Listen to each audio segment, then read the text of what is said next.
Ce podcast, c'est un catalyseur d'idées pragmatiques pour ne plus jamais rester bloqué devant les rayons d'un magasin ou ne plus savoir quoi mettre sur la table.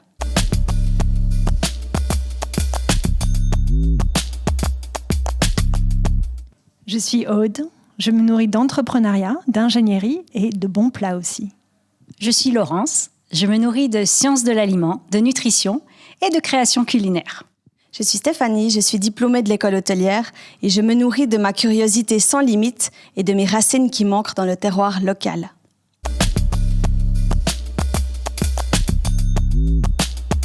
Mettons le couvert, c'est un podcast sur l'alimentation saine et durable. C'est-à-dire qu'on interviewe des acteurs de terrain engagés qui nous racontent leurs solutions.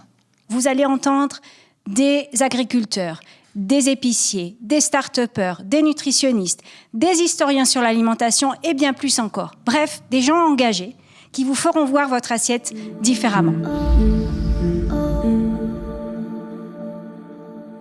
Ce projet, c'est un bébé Covid, comme on le dit.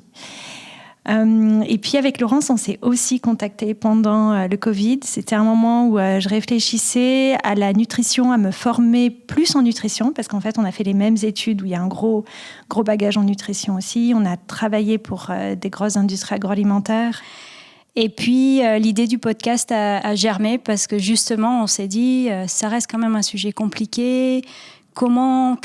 Exactement ça, comment on peut faire les choix, comment on peut aider les gens à faire des choix. Et on s'est dit, pourquoi pas utiliser les gens qui sont autour de nous, qui sont des acteurs, qui ont fait des choix, et des choix qui marchent ou pas.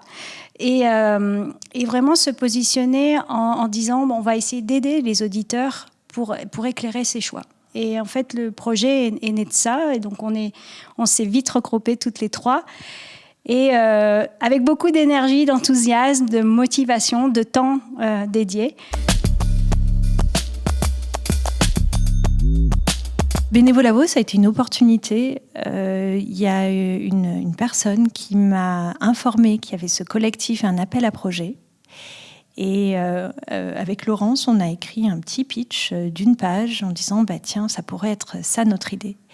Ce projet, peut-être qu'il aurait, il se serait un petit peu essoufflé ou il aurait cherché plus difficilement son chemin si on n'avait pas été retenu dans une sélection de projets Bénévolavo. Donc ça nous a donné un cadre, ça nous a donné aussi un timing, ça nous a donné un certain challenge. Et donc la partie dont on a le plus bénéficié sont des formations. Et ça, c'est vraiment, je pense qu'on s'est surprise dans l'importance de ces formations.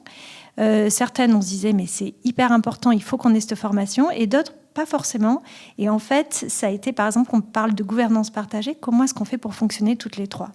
Je crois qu'on a eu la chance de se trouver et on a la chance aussi d'être bienveillante, de s'écouter et de se comprendre. Et je pense que ça fait aussi partie des clés d'un podcast qui peut avancer. On se remet en question constamment, mais on est aussi les unes à l'écoute des autres avec les moments d'énergie qu'on peut avoir haut ou bas.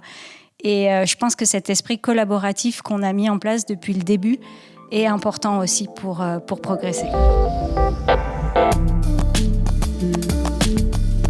On peut parler de podcast, de techniques de son, de techniques d'interview, la communication digitale ultra importante parce qu'en fait, c'est juste scindé. Il y a une partie audio, mais qui doit être relayée sur des médias sociaux et ça se fait beaucoup par du visuel en fait.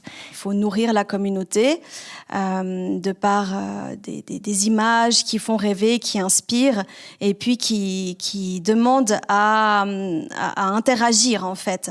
Et nourrir cette communauté, ça demande énormément de nouveau de temps et de passion et aussi un petit peu de connaissances techniques, mine de rien.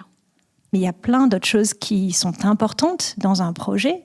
On est en pleine discussion sur notre identité visuelle. Comment est-ce qu'on va faire pour la concrétiser ? Sur les statuts. Pour l'instant, c'est un projet collectif. Comment est-ce qu'on doit lui donner une place dans cet écosystème ? Quelle est la meilleure place d'un point de vue juridique ? On a beaucoup de questions par rapport à nos partenaires parce qu'on est trois, même si on veut grandir, ça sera toujours dans un écosystème.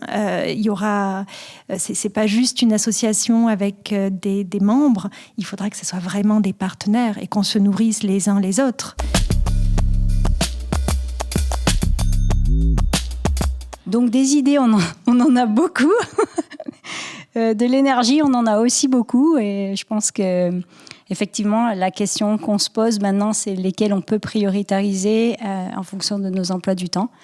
Mais on a déjà aussi planifié, ou en tout cas une liste de potentiels invités pour notre podcast. On a aussi des sujets qu'on aimerait creuser dans les chroniques. Donc, faire grandir à petits pas notre communauté, faire grandir à petits pas nos connaissances et les connaissances des auditeurs, c'est déjà un beau challenge et voilà, on espère progresser dans cette direction.